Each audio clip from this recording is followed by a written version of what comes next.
Assalamualaikum warahmatullahi wabarakatuh.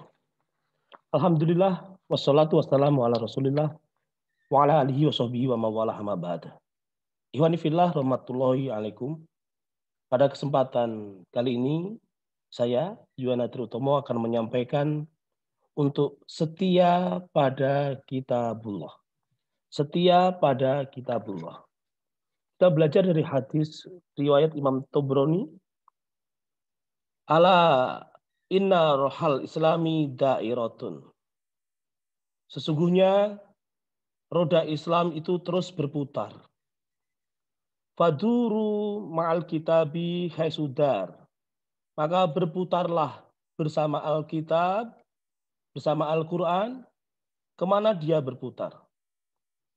Ala innal kitaba wa sultana sayaftariqoni. Ingatlah bahwa sesungguhnya Alkitab dan kekuasaan, Al-Quran dan kekuasaan, keduanya akan terpisah. Fala tufariqu al-kitaba. Maka kalian janganlah terpisah dari Alkitab. Kalian jangan terpisah dari Al-Quran. Ala innahu sayakunu alaikum umara'u. Ingat bahwa akan ada memerintah kalian suatu penguasa, pemerintah yaqduna li anfusihim ma la yaqduna lakum, yang mereka memerintah untuk kepentingan mereka sendiri, tidak untuk kepentingan kalian. In aswaitumuhum qatalukum. Jika kalian tidak taat kepada mereka, maka mereka akan membunuh kalian. Wa in ata'tumuhum adallukum. Namun jika kalian taat kepada mereka, mereka akan menyesatkan kalian. Qalu, lalu para sahabat bertanya, Ya Rasulullah, kaifa nasna'u? Bagaimana kami harus berbuat? Qala, Rasulullah menjawab, Kama sona ashabu Isa bin Maryam. Sebagaimana apa yang telah dilakukan oleh sahabat-sahabat Isa bin Maryam, para hawariyun. Nusyiru bil manashir, mereka digergaji dengan gergaji besi. Wahumilu alal khosyabi, dan mereka disalib di atas batang kayu. Mautun fi ta'atillah khairun min hayatin fi maksiatillah. Kata Rasulullah, kematian di dalam taat kepada Allah itu lebih baik dari hidup di tengah kemaksiatan kepada Allah Subhanahu wa taala. Iwani fillah rahmatullahi alaikum. Kemudian kita belajar dari hadis Arba'in nomor 23 riwayat Imam Muslim. An Abi Malik al-Haris bin Asim al-Asy'ari radhiyallahu anhu qala qala Rasulullah sallallahu alaihi wasallam at-tuhuru syatrul iman. Bersuci itu sebagian dari iman. Walhamdulillahi tamla'ul mizan. Alhamdulillah, ucapan hamdalah itu memenuhi timbangan al-mizan. Wa subhanallahi walhamdulillah tamla'ani atau tamla'u ma baina sama'i wal ard. Adapun ucapan tasbih dan tahmid, keduanya akan memenuhi apa-apa yang ada di antara langit dan bumi. Wassolatu nurun. Salat itu cahaya. Wassodaqatu burhanun. Sedekah itu adalah bukti. Wasobru diaun. Kesabaran adalah sinar. Wal Qur'anu hujjatun laka au alaika. Dan Al-Quran adalah hujah yang bisa membela dirimu atau justru malah menuntut dirimu. Kullun nasi yaghdu faba'i'u nafsahu. Semua manusia berbuat seakan-akan mereka menjual dirinya. Famu'tikuha au mubikuha. Sebagian di antara mereka memerdekakan dirinya atau sebagian dari yang lain membinasakan dirinya, menghinakan dirinya sendiri. Hadis riwayat Imam Muslim. Al-Qur'anu hujjatun laka au alaika. Iwani fillah rahmatullahi alaikum. Al-Quran adalah hujjah yang bisa membela atau menjadi hujjah yang bisa menuntut.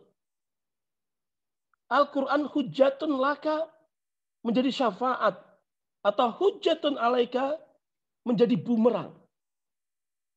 Al-Quran menjadi syafaat bagimu, menjadi pembelamu, menjadi pendukungmu apabila engkau membenarkannya.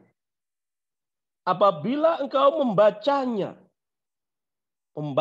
dengan benar, mendakwahkannya, dan atau mengamalkan perintah-perintahnya, serta menjauhi larangan-larangannya.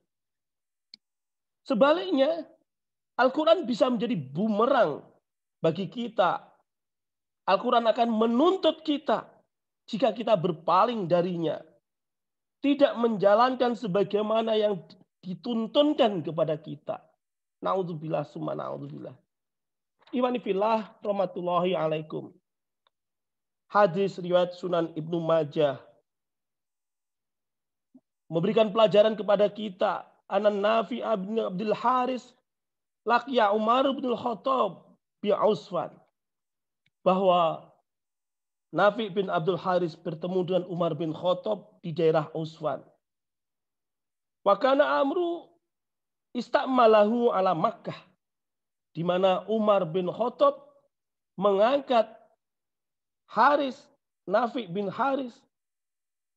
Nafi bin Abdul Haris menjadi gubernur di Mekah. Faqala Umar, lalu Umar bertanya, man istahlafta ala ahli wadi. Wahai Nafi bin Abdul Haris, siapa orang yang engkau angkat untuk membantumu memimpin penduduk yang ada di pinggiran kota Mekah? Qala, Nafi bin Abdul Haris menjawab, istahlaftu alaihim ibna Abza. Aku telah mengangkat untuk memimpin penduduk di pinggiran Mekah seseorang yang namanya adalah Ibnu Abza. Rupanya Umar bin Khattab belum kenal. Waman Ibnu Abza? Siapa itu Ibnu Abza? Kata Umar bertanya kepada Nafi bin Abdul Haris.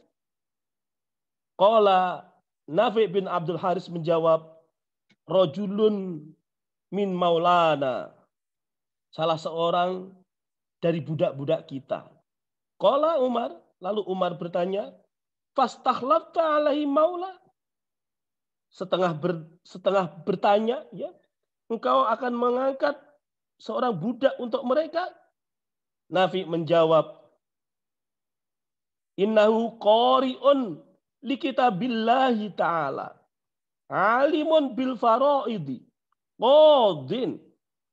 Sesungguhnya Ibnu Abza adalah seorang qari, pembaca Al-Quran, penghafal Al-Quran. Alimun bil faraid, dia juga paham ilmu faraid. Dia juga seorang qadin. Qala Umar, lalu Umar bin Khattab berkata, amma inna nabiyyakum sallallahu alaihi wasallam qol. Sesungguhnya Nabi Muhammad sallallahu alaihi wasallam, nabi kalian, berkata, innallaha yarfa'u bihadal kitabi aqwaman wa yad'u bihi akharina.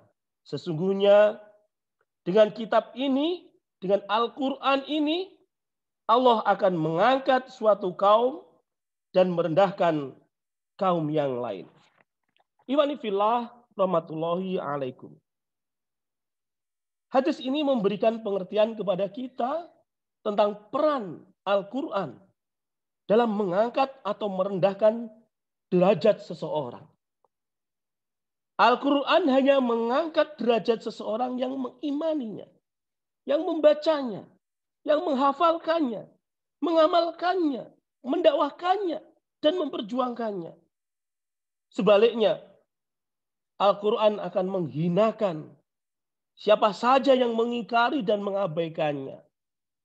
Oleh karena itu, mari kita setia pada Al-Quran. Mari kita setia pada kitabullah. Wallahu a'lam bishawab. Assalamualaikum warahmatullahi wabarakatuh.